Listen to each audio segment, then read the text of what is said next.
Solomon Storage Live London. We're here now with Jemma from Genius Roof Solutions, and we're talking all things flashing, aren't we? Always. That's what we do. Right. To the back. Oh, is that right? Okay. Right, let's spin you round and we'll get into what we're actually talking about then. So. Okay, wonderful. So we're here to show the concept of the new SoakerFlash system. So we've just picked up the 3D prints yesterday, so there's some further development to do, but this is the concept that we want to discuss.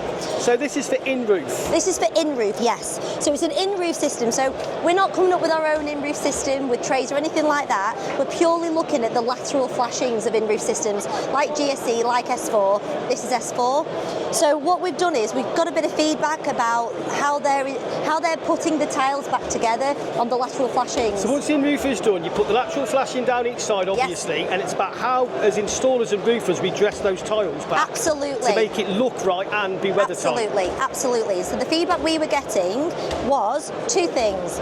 Firstly, this kicks up, and in the instructions, so you'll see this part. Sometimes this can kick up. Now, if you're working on slate, you can compress that down to 2 mil. You can't compress it all if you're working on tiles. Feedback has been that lifts the tiles up slightly. Another thing is, the issue that you've got is that the nature to do it at the moment with this is to hang the tile over this area, yes. To lap the tile there. So, if I have this tile and I'm hanging it over there, fine, plenty of tile that I can fix into the batten and I can hang it over that lateral flashing. If you have an instance where you have a tile like this sort of thickness, that has to fit on the batten but also overhang, you're going to really, really struggle. So what you're saying is physically there's nowhere to fit this tile to? No, you can't fit it and do the overhang. Right. In an instance, you've got a really small piece like this. Yeah. So what we've done is, this is where we've come up with something different, a different system. So we've changed this lateral flashing to this lateral flashing. So this is yours now? This is ours now. Right, okay, yeah. So we've reduced it, so that's like 35 mil, and then you've got a 40 mil upstand. Okay. So with this way of doing it, there's no overhang. There's no overhang of tiles. Because what's going to happen, if you look here, you're going to have this system where you've got the upstand of the channel, right, and it meets the tile, and that tile can be any thickness. So you're going to cut your tiles to meet that upstand on the side of the lateral flashing, okay, and that's it. And then the soaker comes in. So the soaker then sits and it houses around the tile and it sits into that channel. So we've got water come up here. Now this is a traditional roofing method, the soaker method. That goes on there, goes on there, goes on there. Yeah. And then here we've got that 40 mil upstand so that there can't be return of water and it flows down here. So things we need to consider, which we are, and we're discussing with installers while we're at the show, there are different thicknesses of tile, so that has to have a return on it. We don't want a scenario where that's doing that.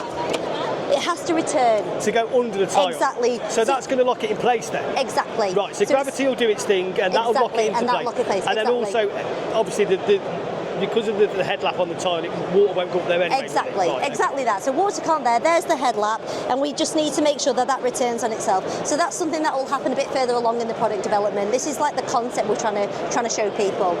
The next thing to mention, well, there's two more things. Firstly, the bottom one will always have a chamfered edge, just where that kick, where the grain of the tray is different to the tiles. Yeah, I'm with you. So the first one we can refer to as a starter soaker. Yeah. Might be an independent product, might be an existing one that you just cut off slightly like you do our other products. Yeah, you might just trim it on site to see. Exactly, easily done. And then finally at the top, you'll see the channel here, it goes into that course. That has to happen, it has to go into that course. So regardless of what's happening at the top there, it goes into that course.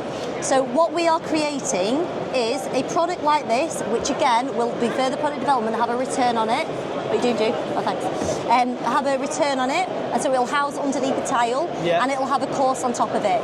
Alternatively, we're looking at potentially doing a tile replacement. So whereas we replace that tile that enable to house that. Yeah, because if you're just one tile down from the ridge, you won't be able to have a course above it, will you? Yeah. So it'll have to be a replacement. It'll have to be a replacement tile.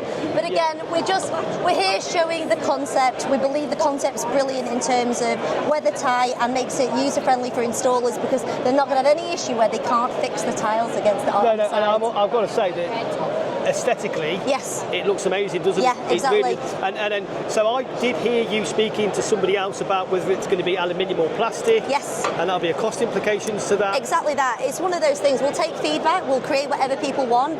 It's going to be cheaper out of plastic. It will make sure it'll have UV stabilizer. It will have fire retardant. Those elements will be included. But if people want the system aesthetically, we can make it out of aluminium. It's just a cost thing at the end of the day. You could almost, depending on how the market goes, you could almost offer two, couldn't you? You could say absolutely. The plastic one is this, the aluminium one is a premium and a. But we don't get the problems now, do we, with the plastic discolouring like we used to get years ago? Exactly. So all our products were designed by my father, Jimmy. He's worked in the industry 50, 60 years, and he mentioned a time when he knew that ambi-verge used to discolour in sunlight, and like you said, it doesn't happen anymore. So there's materials now on the market that you can protect against that. So yeah. Well, so that's Genius Roof Solutions, SoakerFlash. She's Gemma. Thanks for watching. Please like and subscribe, and we will see you soon.